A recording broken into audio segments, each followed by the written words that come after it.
This ThinkPad X230 is getting an upgrade. I'm putting in the classic 7-row keyboard from the previous generation, though technically that also makes it a downgrade. But before I get into the keyboard swap, there's one tiny thing this mod usually can't fix: the caps lock light. The key still works, but that little LED is supposed to stay dead forever. At least that's what I thought until I found a recent firmware image buried in a Chinese ThinkPad forum. It claimed to have fixed the exact missing piece. So now this project has two folds: install the old keyboard and see if the tiny green light can actually come back. The urge to do the mod is easy to understand. The X230 is still a very useful little laptop, but it came after Lenovo moved away from the old ThinkPad keyboard. The old design has the 7-row layout, bigger dedicated keys, and the classic feel people still get weirdly emotional about. And apparently I am one of those. This isn't a drop-in swap though. The classic keyboard fits better with the X220 palmrest, the pinout needs attention, and the embedded controller has to be patched, so the keys map properly. So before I touched the screwdriver, I had to get the firmware ready. For this method, the X230 BIOS version has to be below 2.76 and the ECP version below 1.14, because Lenovo implemented a layer of verification against modded BIOS and EC since the very next update, which is exactly what I have on this unit. So I have to use IV Prep to downgrade it. That's the boring tense part where the charger is plugged in, battery installed, and you suddenly become very respectful of the progress bar. In the BIOS, I enabled end-user flashing and disabled rollback prevention. Then I booted into 64-bit Windows, extracted IV Prep, and ran the downgrade batch file. The laptop rebooted into the flash process and finished just fine. After the reboot, my X230 was on the BIOS version I needed. Next came the patched EC image. For that, I used the ThinkPad EC on GitHub. It patches the controller firmware, so the classic keyboard makes sense on the X230. The build process can be done in Linux. Simply clone the repo and build the firmware package using Makefile, which gives you a patched image. I wrote it to a USB drive with Rufus, switched the BIOS boot mode to Legacy, and booted from the stick. The EC flash feels a little strange if you haven't done it before. The USB drive stages the update first, then the machine restarts, and on the next boot, the BIOS notices the staged EC update and flashes it. So the repeated restarts are expected, even if they don't feel especially comforting. When the machine came back up, the key behavior had already changed. That was the first sign the software side had worked. Now the project finally looked like a mod. I pulled the keyboard and palmrest from an X220 donor. The older palmrest fits the X230 perfectly, so the swap is clean and you don't have to physically cut down any protruding parts as with the sibling models. With the keyboard out, I'd open the little connector cover on the ribbon cable. This is the part where it's worth slowing down.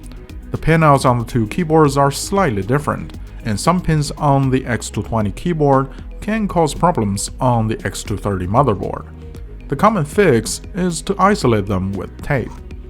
ThinkWiki calls out pins 25 and 29, and the usual version of the mod also covers 27. Carefully peel off the controller cable and apply a tiny piece of plastic tape on top of the corresponding pins. The tape needs to be very thin. If it's too thick, the ribbon may not sit flat in the connector, and then you're gonna chase random keyboard problems that are really just bad contact. I cover the pins, check the alignment, close the connector cover, reassemble the keyboard, and installed it in the X230. The laptop changed immediately. Not in a benchmark way obviously, but in the way your hands notice before your brain has an opinion.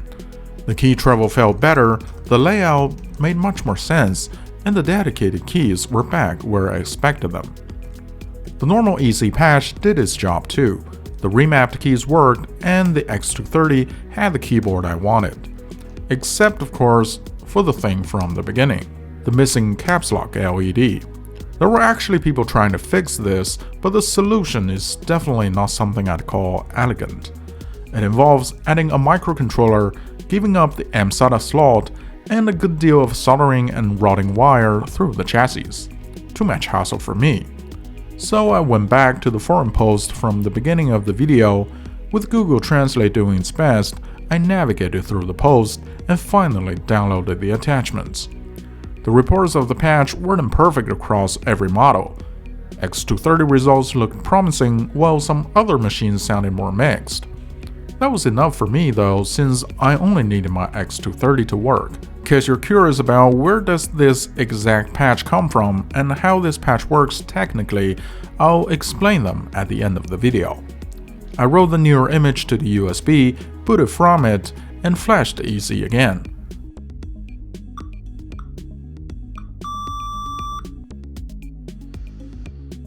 The machine booted into the OS alright, so I opened the text field and pressed caps lock. And there it is. I pressed it again, it went off.